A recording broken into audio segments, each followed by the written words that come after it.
C'est un projet de loi très polémique qui a été présenté ce matin au Conseil des ministres. Il concerne le statut d'auto-entrepreneur.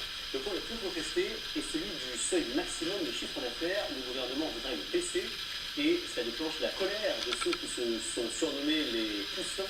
Denis Cadeau et Charles Bois ont rencontré une auto-entrepreneur.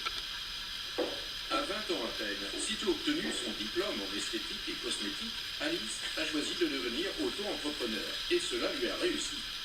En 2012, j'ai fait 12 000 euros de chiffre d'affaires et je prévois de finir l'année avec 20 000 euros de chiffre d'affaires. Pour gagner cet argent, la jeune femme apporte des soins esthétiques à domicile après avoir investi dans l'achat de ce triporteur. Une façon économique et écologique de transporter son matériel qui a contribué à fidéliser la clientèle d'Alice.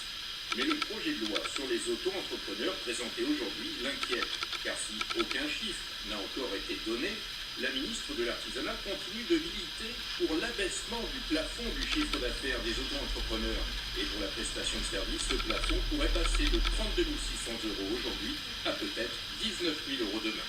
Si je regarde mon chiffre d'affaires, les 19 000 euros, je compte les dépasser en fin d'année et je suis pas prête à faire évoluer l'entreprise encore parce qu'elle est encore pas assez solide. Ça me remettra en cause toute l'activité et je sais même pas si je pourrais continuer à exercer mon activité. En fait, le gouvernement compte annoncer par décret et ultérieurement ce fameux chiffre du plafond. Un plafond qui, même abaissé, ne satisferait pas les représentants des artisans, notamment du bâtiment, qui n'ont cessé de dénoncer le statut simplifié et avantageux des auto-entrepreneurs. De toute manière, la première demande, c'est que ce régime disparaisse pour le bâtiment, parce que c'est vraiment une concurrence déloyale. Après, pour tout ce qui est décision, ça fait des mois qu'on attend des décisions, rien de bien. D'autant qu'une mission parlementaire pour rapprocher les points de vue des uns et des autres ne commencera à se réunir qu'en septembre. Conclusion annoncée pour janvier 2014.